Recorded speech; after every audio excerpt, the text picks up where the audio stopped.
Story 1. The Porcelain Girl. They say every object carries a trace of its owner's soul, a fingerprint of memories, regrets, even malevolence. But what happens when that trace is not just a residue, but a tether? It was a bright Saturday morning when Mark stumbled upon the yard sale. He hadn't planned to be in that neighborhood, but his GPS had rerouted him around roadwork.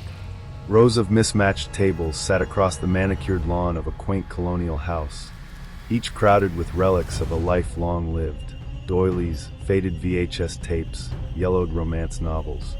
The kind of stuff you'd expect from an elderly woman downsizing or moving into a retirement home. Mark was flipping through a box of vintage comic books when he saw it. A porcelain doll seated upright in a cracked wooden high chair. Her eyes were startlingly blue, like glass marbles staring through you rather than at you. Golden curls framed her delicate face, and her lips were slightly parted, as if she were just about to whisper something. "Beautiful, isn't she?" The voice made him flinch. An old woman in a faded floral dress had appeared behind him, silent as a ghost. "She was my daughter's favorite. Never let her out of her sight." Mark chuckled nervously. "She's really well kept." The woman's smile faltered slightly. "Yes. Well, she always took good care of her. Even after." She trailed off. "How much?" Mark asked, trying to cut the awkwardness.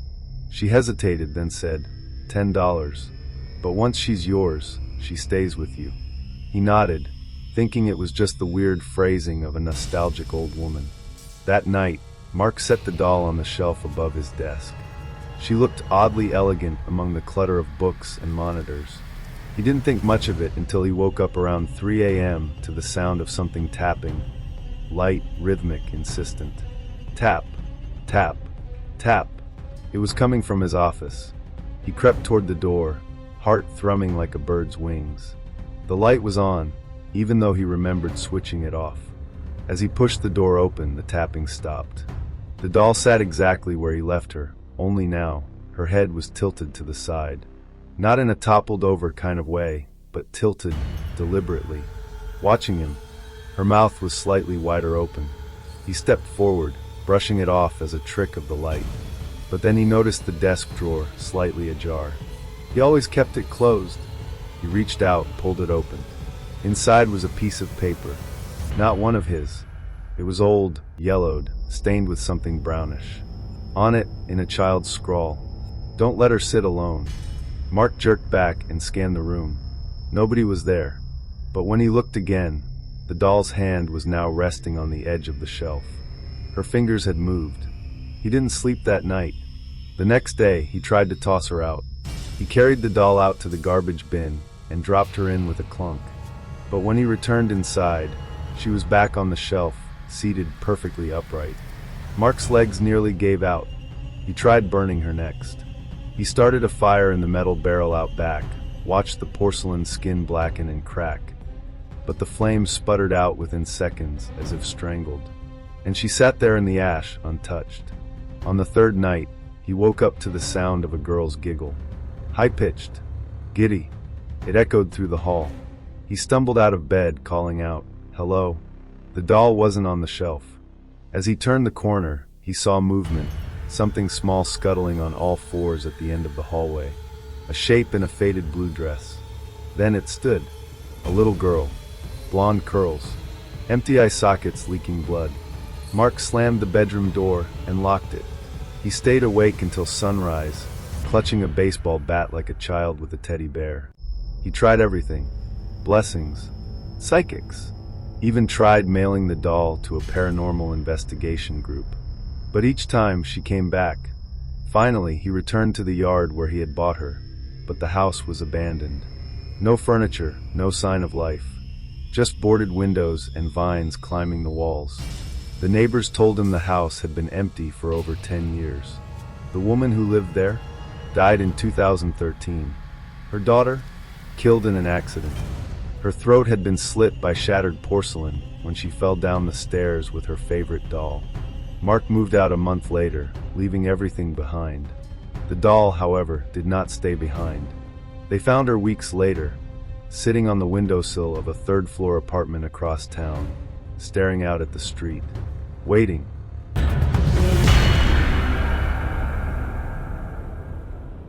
Story 2. The 8mm reel. The camera was vintage, a Bell & Howell 8mm film projector from the 1950s, heavy and worn with age. Its leather case smelled of mildew and dust. For Owen, a collector of analog oddities, it was a dream find. He came across it at a yard sale tucked behind a sagging fence in the Old Mill District, where half the houses looked like they'd fold in on themselves with one strong gust. The owner of the sale, a twitchy middle-aged man in a threadbare flannel, seemed eager, too eager, to be rid of the thing. "You a film guy?" he asked Owen, nervously glancing at the street. "Yeah, mostly old cameras. Film reels too, if they still work." The man nodded, licking his lips. "This one works. Just be careful. Don't watch the reel." "I mean it." Owen stared at him. "What do you mean, don't watch it?" "There's a reel inside the case. Looks blank." "It's not. Just throw it away." Of course, Owen didn't throw it away. That night, with a glass of bourbon in one hand and the projector whirring softly on the table, Owen fed the film through. He dimmed the lights and hit the switch. The reel stuttered to life, casting flickering images on the wall. At first, it was nothing special, grainy black and white footage of a backyard. Wind rustled trees. A woman in a sundress waved at the camera. Her face was oddly blurry, her features just a smear of movement. Then the footage jumped. Now the woman stood perfectly still, her face eerily blank. Behind her was a man, tall, rigid, wearing what looked like a sackcloth mask over his head.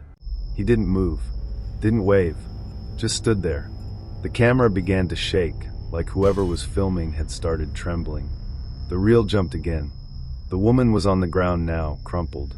The masked man stood over her, holding something long, a crowbar? Pipe? The details were hard to make out. Owen stopped the reel. He felt cold. There was no music, no audio, just the harsh clicking of the projector. He rewound it, thinking it had to be a student film or a weird experimental art piece. But when he played it again, the footage was different. Same backyard, same woman. Only now, she was staring directly into the camera. Her face wasn't blurry anymore. Her eyes were sunken, lifeless. Her mouth twitched at the corners as though she were trying to form a word, but couldn't. The masked man loomed behind her, closer this time. Closer to the lens. Closer to Owen. He jumped back and turned the projector off. For a long moment, the room was silent, until he heard a soft click. From behind him. He turned. The bulb of the projector was still glowing, but the film had stopped. The reel was spinning in reverse, even though he hadn't touched it. It spun faster and faster, until the reel snapped off and whipped across the room, crashing against the wall. When Owen checked the reel, the film was blank. Just clear celluloid. No frames. No images. Nothing. He didn't sleep that night. The next day, strange things started happening. His mirrors fogged up even when there was no steam. In the condensation, words would appear. Don't rewind. His phone recorded short clips when he wasn't using it. 5-second bursts of static followed by muffled breathing. His projector turned on by itself. Always at 2:17 a.m. He tried destroying the reel. Burned it in his backyard fire pit. Watched it melt into bubbling goo. But the next morning, it was back in the leather case, clean and intact. Owen began researching. He found a film historian who agreed to examine the reel. They met at the historian's house, a cluttered old place filled with film canisters and antique equipment. Owen watched from the couch as the man loaded the reel into his projector. The film played smoothly for a moment. The woman in the yard again, her hands folded in front of her like she was at a funeral. Then she lifted one hand and pointed, not at the camera, but at the viewer. The historian frowned. "That's not possible. She just pointed at me." Then came the masked man. This time he moved, one stiff step at a time, toward the lens. His sackcloth mask twitched, as though something inside was writhing. He raised a hand and pressed it against the screen, and the light in the room flickered. The historian reached to stop the film, but his hand froze midair. His eyes rolled back. A thin stream of blood trickled from his nose. He collapsed. Owen ripped the reel from the projector and ran. The man survived, but his memory was gone. He remembered nothing of his life, not even his own name. Doctors said it was retrograde amnesia from a possible seizure. Owen tried to report the film, but no one believed him. Every time he submitted the reel for testing, it came back as blank film. No images, no signs of tampering, nothing. And yet, the footage played every night. New scenes, new people. Soon, Owen recognized them. First was the barista from the coffee shop he frequented, walking home alone, then suddenly screaming as the masked man approached. Then the mailman, then his neighbor, then his sister. Each time the film ended, the phone would ring. Just once. No caller ID. Just silence. Owen stopped sleeping. He stopped leaving the house. But the projector would still turn on at 2:17. Every night. And every night, the masked man grew closer. Each frame brought him inches nearer to the camera. One night, the masked man was standing right in front of the lens. The screen filled with black fabric and twitching movement beneath it. Then the film burned out, melted in the gate. Owen exhaled. It was finally over. But when he went to throw out the projector the next morning, he found a new reel in the case. This one was labeled, Feature Presentation, Owen 83 minutes. He never played it, not willingly. But at 2:17 that night, the projector turned on again. When the neighbors broke in days later after the smell became too much, they found the screen still glowing. Footage was still playing. A man screaming, begging someone off camera. And in the very last frame, a masked figure placing the camera on a table. Then darkness. The reel was never found. Only the projector remained, still warm.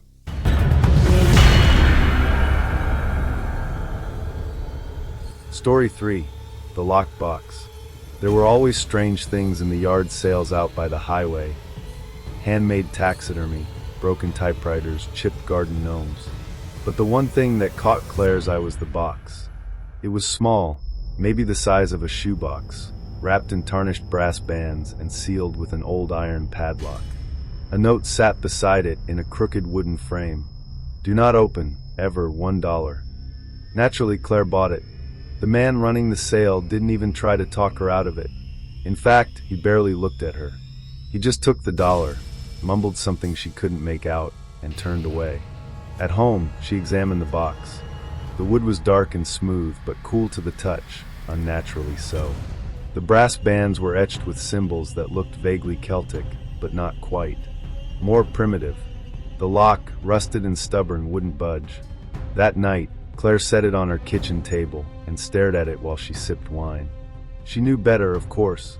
She'd read the urban legends, watched the horror movies. Creepy boxes never led to anything good. But the weight of it, the silence that seemed to grow around it, she couldn't stop thinking about what might be inside. By the second night, her curiosity turned obsessive. She tried every key she had, even bought bolt cutters. Nothing worked. It was like the lock wanted to stay shut. Then, she started hearing the whispers. They came from the kitchen, soft like wind rustling paper. Sometimes they said her name. Sometimes they just repeated one word over and over. Open. Claire blamed it on lack of sleep, or the wine, or maybe some kind of prank, a hidden speaker in the box. She even tore it apart looking for electronics, but the wood was solid and seamless. By the fourth night, the dreams began. She stood in a dark field beneath a blood-red sky, surrounded by faceless people. In the center, a tall man in a black robe held the box, her box, and whispered in a language she didn't know but understood. You took what was sealed. Now you must feed it. She woke drenched in sweat, with the taste of iron in her mouth. The box sat on her pillow. Claire screamed and flung it across the room. It hit the wall and dropped, unharmed, unmarked. The lock still in place. She tried to get rid of it the next day, left it on a park bench, tossed it into a Goodwill bin, even drove 20 miles out of town and dropped it off a bridge into a muddy creek. The next morning, it was on her kitchen table again. That's when she noticed the smell. It was faint at first, like rotting fruit, but over the next few days, it grew thicker, meatier. She scrubbed the entire apartment, checked the fridge, the garbage, the pipes. Nothing helped. One morning, she found maggots crawling along the brass bands of the box. Only for a moment, then they vanished. Like they had never been there. Desperate, Claire called a local paranormal investigator, some guy named Tully who ran a YouTube channel full of grainy night vision footage and over-the-top commentary. He came over the next day, eager and wide-eyed, lugging a duffel bag of gear.